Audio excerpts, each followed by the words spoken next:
Hey guys, it's QuickyBaby and welcome back to World of Tanks, and this time we've got the pleasure of watching FlarkeFiasco playing in his Object 430 version 2, a tier 9 Soviet medium tank. It's the brother of the T-54. Certainly a fan favourite and in my opinion one of the best vehicles, probably tier for tier in the game, the T-54. And the Object 430 version 2 is often overlooked, right? The key difference between this and the T-54 is that the turret is rear mounted, and so that makes the vehicle just so much better at side scraping, as we're going to see immediately in this replay. FlarkeFiasco is going to be side scraping his vehicle, only exposing his side armor while still being able to engage his opponents. And the side armor on this vehicle is 80mm, a lot like the T-54, well, exactly like the T-54, with also 120mm of frontal armor. And so that makes the Object 430 version 2 probably one of, if not the best, side scraping vehicles in the game that isn't a heavy tank. So that's a bit of a bizarre kind of design right for the 432, but that's not the only reason why this vehicle differs to the T-54. That one looked like that went right round the corner. Wow. No, probably through the door there, I'd say. Anyway, so both tanks, both those tier 9 Soviet medium tanks, do have the opportunity of a choice between two guns. One has a higher penetration, one has a lower penetration that has significantly better aim time, also a slightly better rate of fire. But, interestingly enough, even though your penetration does dip to 201 if you choose to use the faster firing, lower aim time 100mm gun on these two vehicles, your heat rounds stay exactly the same.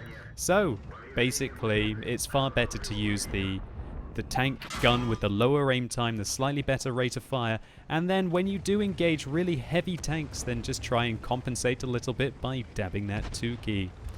But it does make these vehicles probably some of the most expensive tanks to play in the game as well, when you think about it, because even the standard ammunition on this tank is ludicrously expensive. Even though the alpha damage is less than most of the, well, all of the other medium tanks, its round cost is just as high, if not higher. I believe each one of these rounds costs like 1,230 credits per shell.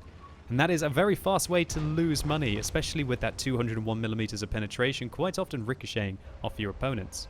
So anyway, what are the downsides to this tank? I've told you how good it is at side scraping. Well, unfortunately, the vehicle gets 4 degrees of gun depression. Now, the 5 degrees that the T-54 gets isn't very good, but having 4 degrees, oh, that's just really awkward.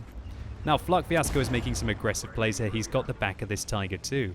And this Tiger II looks a lot like that new VK4 503, right? Because he is using the stock turret. So FlarkeFiasco is going to be able to dominate this Tiger. Looks like he clearly knows what he's doing because he tries to side scrape, but unfortunately the angle was just too much. And his round goes right through the side of the Tiger, who over-angled and sets him on fire. The Tiger II looks like he panicked with that fire, as you would expect, putting it out, but then getting shut down by the T-54 Mod 1 behind him. Now, FlarkeFiasco, I think he used a bit of auto-aim on the T-69 there. Just have the confidence with your shots. There was no need to auto-aim there, and in fact, it made him miss the shell. He aims this one. Oh, that one just went behind the M44, not quite enough lead. And the sneaky tier 6 American self-propelled gun does get away. Now, FlarkeFiasco is going to go after a Panther. The Panther is firing APCR rounds, and he decides to ram the Panther here. Now, I can understand why he would want to get underneath the Panther's gun, because that means that only his awesome turret armor is exposed to the Panther. But in doing so, he also manages to take 221 damage when he rams the Panther. Fair enough, he did 142 to him, but could have just gone a little bit slower in there. But then again, this engagement is certainly heating up, and he has to carry his team pretty darn hard. This is a 46%er. He's a top tier tank. He needs to get stuck in, and currently he is absolutely dominating it, picking up his 3rd kill and having done 4,800 damage in just over 4 minutes. Now he has to watch out. There's a very dangerous German tier 9 tank destroyer there, the WT Panzer IV, that he's going to have to watch out for. And he's wanting to go after this 5100. He spots him in the open. This is a nasty French autoloader. He rams the 5100. That's a heavy tank. He just took 400 damage. But you can see the tactics that he's employing with the Object 430 version 2. Oh, wow. Wow, gosh, that's an APCR round from the WT Panzer IV entering his tank there. That was 350mm of penetration that he managed to ricochet with his side armor. That is very lucky indeed. That would have probably put him down to very low hit points or taken him out altogether. So, FlarkeFiasco is going after a Super Pershing here, and I don't know what this Super Pershing is doing. But again, FlarkeFiasco rams a tank. Now, just to talk about what he did against the 5100, and it's clear that these are his tactics. He takes a little bit more damage from ramming the Super Pershing again, but at least he's keeping his tracks off, preventing him from turning his tracks around, where maybe he'll be able to get his frontal armor towards the 432 and then have a chance to bounce. Ripping apart that Super Pershing, 1,500 damage done to him very quickly, putting him over 7,000 damage now. And now he's got the back of the WTR Panzerwehr. A good shot there into the tracks, and I like what he does here. He wants to push forwards and away from the traverse of his gun. Puts another shot into his tracks, and now he loads a high explosive round. Low penetration, but higher alpha damage. That should allow him to finish off if he hits the gun shield. Perfect shot there, 346. This game is absolutely crazy. I have not seen a medium tank pick up this much damage with continuous fire in a long time. Now the Jagdtiger on the enemy team, shut down trying to defend the cap against the IS-3. 7 kills, 8,300 damage, but now he has to deal with an E-75 who's on full health. Oh, well, that's one way to deal with an E-75, hey? Oh my gosh, the E-75 is clearly panicking, fires around into the IS-3 in the cap circle, and finally decides to extinguish the fire, or at least his crew does. FlarkeFiasco just grazes the E-75 a little bit there. It's the only way the enemy team are going to be able to kill FlarkeFiasco here is by him probably ramming himself on the enemy vehicles. I expect he's taken 1,000 damage from just ramming people at this point. Absolutely crazy. Probably just under, maybe about 800, maybe even only 600. But now he's got to deal with this pattern inside the cap circle. He puts one into him. Second one not quite so good. He's down to his heat ammunition here. Nobody expects to having done 10,000 damage in under 7 minutes in World of Tanks. And this really... Oh no, come on! Don't let him hit you. Oh, wiggle, wiggle, wiggle, wiggle. Come on. Oh, good bounce there. And shut down. Picking up his 9th kill.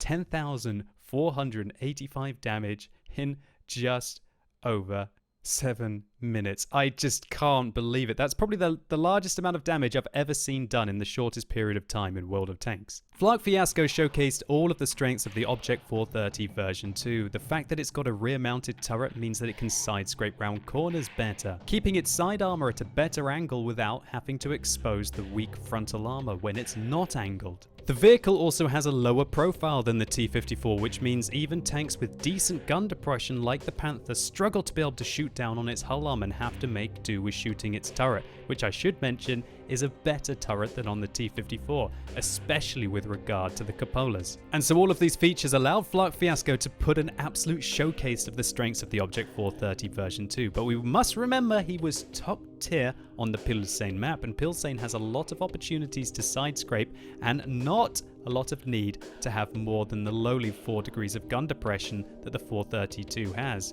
And on many maps, and in worse matchups, I'd probably rather be in the T-54. So a great result here for FlarkeFiasco, 140,000 credits. That more than makes up for those heat rounds that he had to resort to firing, considering he was running out of ammunition. And there's no surprise, because he had to do 10,485 damage, securing himself the high caliber medal, more than you'd ever really have to do in a tier 10 tank, let alone a tier 9 medium. FlarkeFiasco also received 3,365 experience. That's not for a double, 2,243 base experience points. And after checking, that is the 3rd highest experience of all time in any tier 9 or tier 10 tank. FlarkeFiasco also picked up the Radley Walters medal and a defender for stopping the pattern at the end of the game with 97 points of defense. And unsurprisingly, a steel wall for blocking 2,370 damage, and frankly most of the damage that he received was done to himself trying to close the range of engagement and try to face hug his opponents. So FlarkeFiasco, thank you so much for uploading this on replays.QuickyBaby.com, and congratulations to you on one of the biggest tier 9 games of all time, at least with regards to experience. And hopefully you guys enjoyed this video, or maybe it was just useful to you. If it was, please consider giving it a like down below. It really helps the channel out. And if this video has sparked your interest in the Object 430 version 2, then simply click through up here, or use that more info icon in the top right hand corner of your screen to see a plethora of other Object 430 replays, including a tank review. And let me know in the comments down below, are you an Object 430 version 2 lover? If so, why? Or did you try the tank, sell it, and get back to the T-54? And as always, thank you so much for watching. You've been epic, and hopefully I'll see you soon.